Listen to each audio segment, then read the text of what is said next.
on this particular project, this was an existing building this client purchased, and they wanted to actually add a clinic to it. So there's also a lot of standards with regards to that. There's CSA standards, specifically like really smart people, right? Really smart people sat thought of all of the different things that need to be considered when you're putting in a clinic, airflow and radiation standards and stuff like that.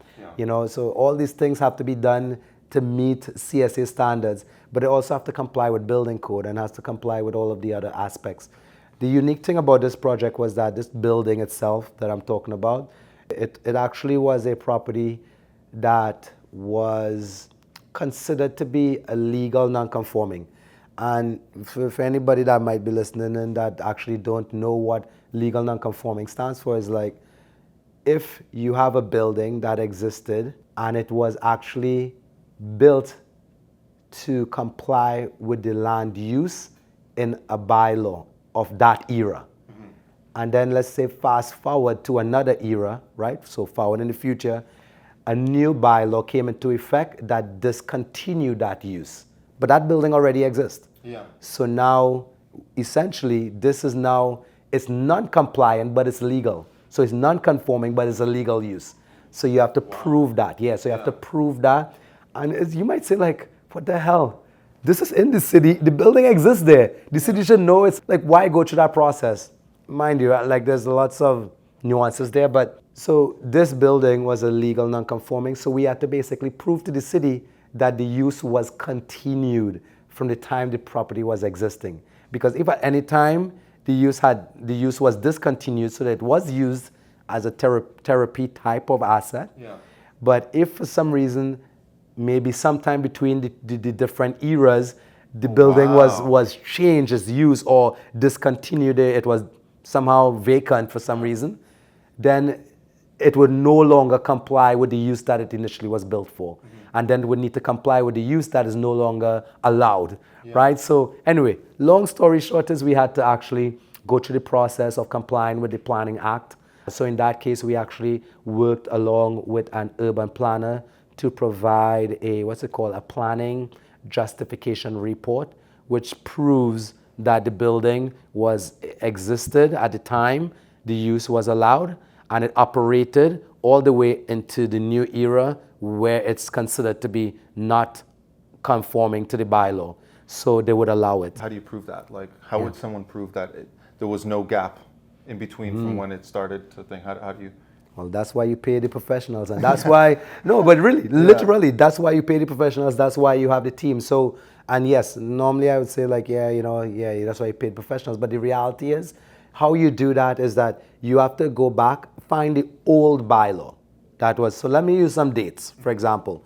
Let's find the old bylaw that allowed a mixed-use building in that parcel of land back in, let's say, 2000. And then in year 2020, so 2020, the bylaw changed and they discontinued this use. Right? So now essentially what has to happen is that you have to go back to this bylaw, find this bylaw that shows that this use was conforming. Then you have to have an affidavit signed. I was just talking about that. You have to have an affidavit signed by someone who occupied the space or leased the space or owned the space, stating that they are now they would stand in court and say like this property actually operated from the time they bought it to the time they divest of it in 2020. And that's where the justification report shows like we can justify that the building was in existence, the use was permitted, it continued throughout that period of time until now as the use, so we can justify that this should continue on into the future. Oh, that's wild, that's interesting. And like, what is like a process like that, like length of time for, I guess, for you to collect the information, submit it, and for the review side from the city? Like, well, what does that kind of look like? Yeah, so the paperwork process can be intense.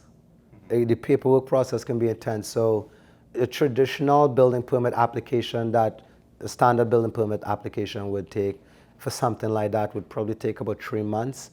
No, okay, I'll say 4 months, right? From the time you engage a service provider, to the time you get it, it's just a simple fit up, right? Of a space. You know, they have a kind of a space like this. We just do some reconfiguring on some walls, and we put another type of clinic in there.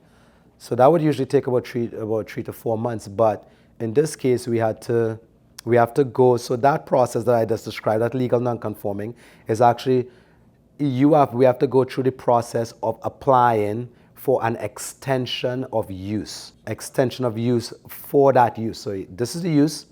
We want to extend that use now into the future. That's an actual process. So you may have heard of the Committee of Adjustment. Mm-hmm. Going to the Committee of Adjustment, most people talk about Committee of Adjustment when they're asking for a variation from a specific provision in a bylaw, right? Whether it be they want to reduce the front yard setback rate, landscape area, or so forth. In this case, we were asking, you have to go to the Committee of Adjustment as well for this extension of use. So just to kind of talk a little bit about the Committee of Adjustment, right? That's where you go to, most people know a minor variance. You go to get a minor variance from the current provisions of the bylaw. And then there's also severance. It's actually called a consent, right? So you see, like, it's called a consent. So you're going to apply for a consent. So that's when you're planning to actually sever. You purchase a piece of land, you want to sever it. Most people will say severance, but the city understand that as a consent, right? To kind of like to convey a parcel of land and so forth. And then there's also, you go there as well for an extension of use. So Committee of Adjustment also deals with an extension of use. So we have to go, so you have to allocate time. So why I want to say that is the Committee of Adjustment process usually involves sending in an application, a completed application, going back and forth with them. They say, okay, we got all the information, we need to consider it. Then they circulate that information internally through a mirror, like there's a ton load of different departments. And then once they have actually circulate that internally, they will send back some comments to you, maybe whatever their thoughts are, whether they object to it or not. But then they also now send out letters to people within 60-meter radius of the property that is requesting a variance or something like that. So it's a public, and then they schedule a public hearing for you now to come and say what it is you want to do. In this case, is nothing evasive. I don't think we'll have any objections from the neighbors because it's a clinic. There's different type of clinics within the building, and it has a residential component. It's been like that for the last, I think we discovered it was like that for the last like 30 years or something like that, right? So we aren't changing anything. All we're doing is going in and asking them to extend this use now further into the future. Why we had to do that? I really don't know. I don't know why exactly. Like, I wish I had to. I'm trying to tell them, like, we don't need to do this because the building we're not changing the use or anything. But I think it's because we're applying for a permit to make modifications to the interior. So by the way, that is still up in the air. But let me step back here. So we have to go to the Committee of Adjustment. That's a 3-month process in itself. So you have to, after they circulate it, that can take about a month and a half. Then you have your hearing date out in the future. Maybe so between you submitting a Committee of Adjustment application, in this case for an extension of use, to you getting the hearing and they listen to your case, that can take about 2 months, maybe even 3 months in some cases. Then there's a 20-day appeal period for other people to come in and say, like, no, we disagree, and so forth. And where do they go? Just in case people don't know, where do they go to appeal that? Yes, so they would appeal to, so there's different appeal. Yeah, the hearing, you could appeal the hearing, so they'll leave it open for appeals. People would appeal it to the Ontario Land Tribunal. Right, so I don't know if they would do that in this case, but I think all appeals would go to the Ontario Land Tribunal. And I want to say there's a lot of nuances there, lots of provincial bills and so forth recently, in the last 3 years, so Bill 23, Bill 185, Bill 17, and all of these bills kind of adjust how people can actually, like how they can appeal, what they can appeal, and who can appeal. There's a lot of nuances there, so maybe no one can appeal. I don't know the full extent of that. But with that said, there is an appeal period where you could appeal. And typically in the past, we have had Committee of Adjustment decisions. So they would either grant it or they would decline it.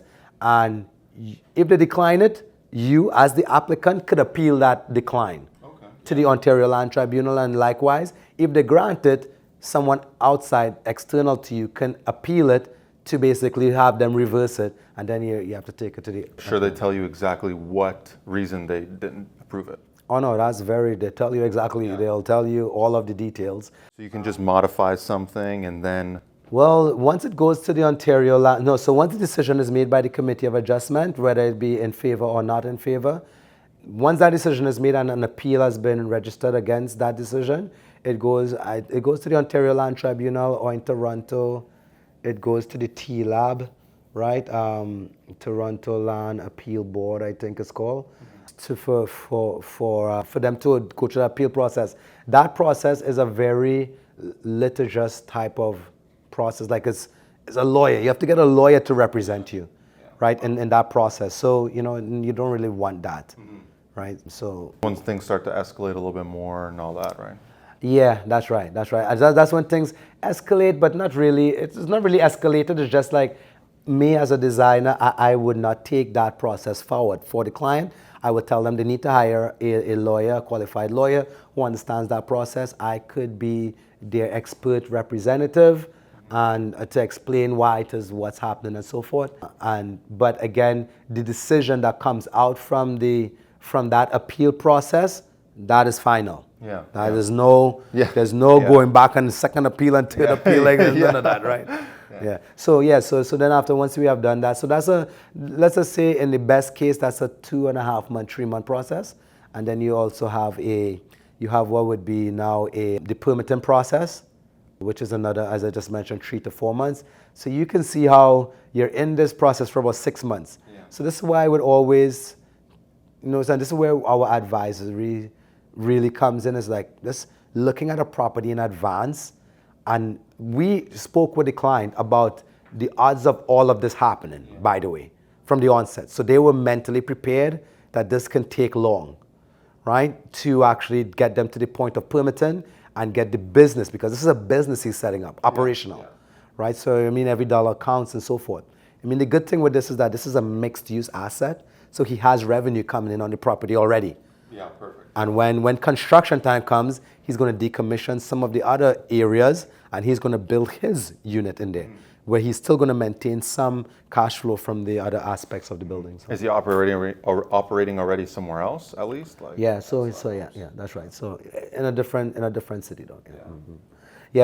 So it's a real long process. We guide clients from the onset. From purchasing the property, we give them advisory service. We can't give them advice to purchase or not to purchase a building. They have to make that decision all on their own. But with that said, we will certainly give enough advice that they understand, like with this decision to purchase, here's what will be some of the challenges or not, or lack thereof. Like something that's always intrigued me, I've heard stories, right? But committee of adjustment wise, like what are some of the things you're running into, whether it's commercial, residential, like that you've run into, you've heard people running into? I've heard crazy things, like people not, like I remember someone told me a story of they ran into a problem with committee of adjustments on one of their projects. The house looked too modern. Everybody else was like, you know what? All of our houses have like nice red bricks. Yours is coming here with all these windows, and then they had, sway people. They had to throw a little event. But if you can talk about that, I think that'd be super interesting. A lot. Yeah. So that's, I would say that's almost a thing of the past now. So look, in the last 3 years or so, that the whole process has changed. But let me tell you 2 things. One, the process is the same from the standpoint of how they determine if the Committee of Adjustment should handle or grant a request, right, for variance or severance or so forth. I'll tell you that. But maybe before that, I'll tell you, I can give you a real top-notch secret here. Like, you can't really share this with anyone, except anyone listening. Right? Except for all of you guys. But, listen, this is the top secret here. I'll give you the secret of how to make sure that you always get your variance granted when dealing with the Committee of Adjustment, is that you simply never go to the Committee of Adjustment. Always try your best never to go to the Committee of Adjustment, because why? Your decision can definitely get denied. So when we're working with clients, we just simply tell them how it is they could create an as-of-right use. In some cases, an as-of-right meaning like they don't have to make any variation from the current bylaw. So they're not asking for anything different. It's exactly what the bylaw asks for and exactly what you're delivering. In some cases, you have to make some sacrifices.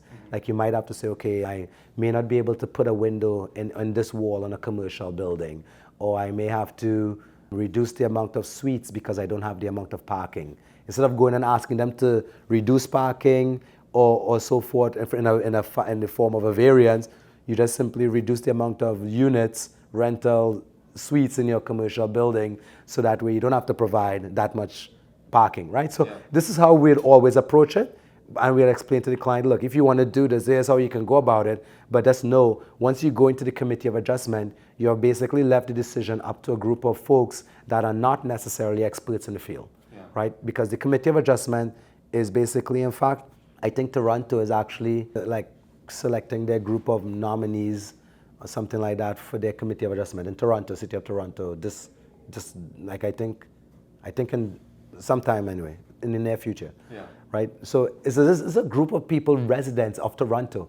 Anyone can apply, right? Your grandma. Wow, I didn't know that. Wow. Yeah, your grandma who's a good cook. She can say, you know what, I wanna go help my neighborhood out, right? Yeah. And she can put in an application and become a committee of adjustment. Really? Wow. Yeah, it's not professionals. Professionals. That's actually crazy. And like to leave it up to people like that. Yeah, you leave, and so this is why the provincial government, through these various acts, are saying like, forget it.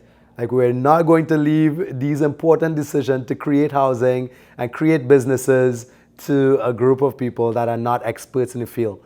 And in fact, they can, so I remember I explained to you, when you go to the committee of adjustment, they circulate it internally first, right? They hand it out to all the internal department and divisions, to the staff that work for the city, that are experts essentially, that are reviewing these things.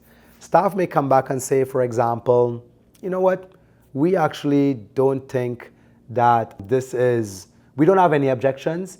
Let me use one for example. Toronto waste collection may say, let's say you put a development up, Toronto waste collection may come and say like, you know what, we have no objections to this development here, everything should stay as is. We can handle the extra waste that would come from this development, right? Let's say in a commercial facility, let's say they say like, oh, you know what, there will be needles or something like that. So like, yeah, we don't have any problem. They just have to basically get our, toxic department or division. I'm just talking off the top here. I don't know exactly, right?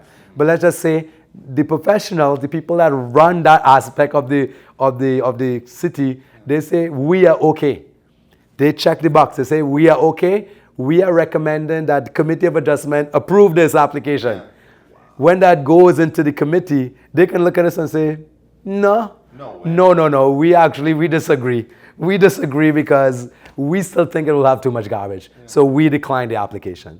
And I'm saying this in a very joking manner, but this is the reality. This is the reality. Like they have the ultimate decision making power. But so are committee of adjustments like in areas, or is it like, because you said like it could be people from the area just like going there, and are committee of adjustments technically like, are there various committee of adjustments for various areas? Yeah, that's right. Yeah, so in Toronto, so let's talk about Toronto. I mean, so every municipality have their own committee of adjustment. So their committee that deals with adjustments to the bylaws, committee of adjustment.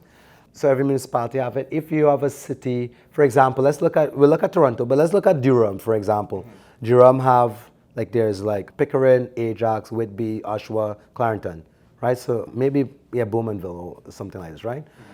So those all have their own committees. They all have their own committee of adjustment. Now let's look at Toronto. So Toronto have 4, like the former municipality amalgamated. They then subdivided into 4, if you want to say community council areas.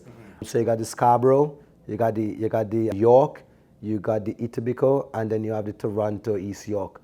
So that's 4 committees. So if you're within the borders of those committees, I'll have to show you on a map what that is. But if you're within those bounds, if your property falls within those, you would have to speak to the various committees within those community council areas. So there's multiple in Toronto alone, the GTA, right? I don't know what you call GTA Toronto, whatever.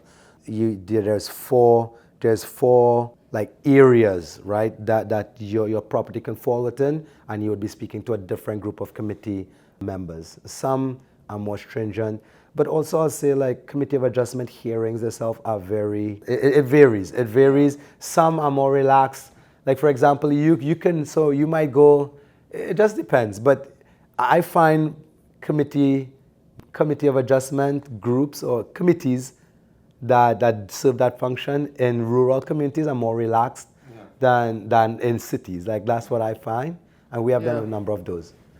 Now, as far as, yeah, absolutely, 100%. So a lot more people in the city too, you know. So some more people, but also they you know, I don't know, maybe it's a part of like, remember I told you these are just community members, right? Yeah. Somebody just came from the bakery and then they have to go sit in on a committee of adjustment meeting, right? Yeah. So maybe they want to be like, now nobody goes to their bakery to buy any more buns, right? So are these things like capped? Like, are you like, what are we talking? Are we talking like 15 people on committee of adjustments, 30, 5? Like, are these like, is it like these committee of adjustments is a bunch of people? How many?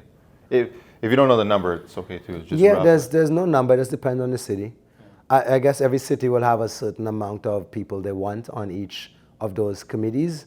So, you know, committee of adjustment, it's kind of like if you're like, and again, I'm not a politician, but I actually really like looking at this stuff, by the way. I spend at least about, I would say maybe about an hour, maybe almost every day. Yeah, I've seen it. Like just looking at committee meetings in various cities, reviewing different applications and so forth that actually might be, that I think is important for my clients to know of and things like that. So yeah, so I mean, some cities have committees that have 4, 5, even up to 6. Some even have up to 3. Just depend on the town that you're working in. I think one of the things that I want to mention, just give me a second there. As far as the committee of adjustment. So committee of adjustment, they vary from city to city and region to region in terms of size and so forth, and even in terms of the decision that they would be flexible with or not. But one of the things that doesn't change and is actually part of their procedure, right, is how they review these. Now, you know, most people will, it's supposed to be a very objective thing, right? But it's really, I think it just leaves a lot of room for subjective sort of opinionated type of analysis. So there's 4 things that I look at. So the committee of adjustment has to actually pass what is called a 4 test, right? And, you know, just like how you would be like, hey, if I hire a client, you know, the client must have money to pay me, one, right? They must have a proper project that, you know, they can't be wanting to build a power generation plant, like I don't do those. So like that's kind of the second test. So you have like your kind of things that you go through and like, okay, if it passes these 4 tests, I'm gonna move to the next stage. I'll qualify my client. Well, it's the same thing they do with variances that you request, right? So they would ask you, like, does the project meet the general intent of the zoning bylaw? That would be one. And in any order, I'm saying these, right? The second one in any order would be, does it meet the general intent of the official plan? Those are 2 legal documentation within the city. So that's kind of like, okay, you know what, the general intent, like general intent is also leaving room for subjectivity. Like general intent, like, well, is it or is it not, right? Yeah. So then the official plan as well, same thing. Then the third one in any order is, does it kind of meet the form or the character of the neighborhood? Does it, you know, are we putting up glass walls and all the other properties in the neighborhood is all brick buildings, right? Yeah. Right. So like, does it kind of mesh with the character of the neighborhood? And then the fourth one in any order is like, does it meet? Is this considered to be minor in nature? Right? Is it minor? So is it minor? Like, what's minor to me is not minor to you, right? You know, so it's like, so you get these, so that's why city staff looks at the facts, the regulations, the reports, the results, whereas the committee is looking at this set of 4 tests that is, as you can see, is like, is it meet the general intent? I don't know. I don't think so. Yeah. Like, you know, so is it meet the character of the neighborhood? Well, this guy has a glass building, this guy doesn't. So now you, as the person making the application, have to really try to address these quasi-type objective statements. Yeah. So you have to prove that all these things are met even though city staff may say, I would support this, you have to now prove this to the committee. So it's never always like a home run. It's like, even though staff said they will support it, you have to still prove that this meets this 4 test. Yeah. And that's what it is you're explaining to the committee when you go in. You're not saying to them, well, my drawings have been supported by staff. They care, but they don't really care. It doesn't meet the 4 test. Right? Could you prove that? Are you showing this with like, are you submitting a document to them that answers these questions, or are you just, is this a verbal thing? Like when you go to the committee of adjustments to either like appeal it or whatever it is? Yeah, exactly. So as you, like, just like any court, you're simply going in there with documentation to prove your case, right? That it meets these 4 things. So you could be a presentation, a visual presentation, it could be an oral presentation. You could have other people supporting letters, like a sort of a petition from the neighborhood, from people that support it. You could have your counselor come and support it and say, like, yeah, I support this type of thing. You can have other professionals come and speak on your behalf, but of course, they would have to register to speak on behalf of the project. So there's lots of ways that you can prove these cases, and you have to try to explore as many of them if you know, which is going to, every little bit.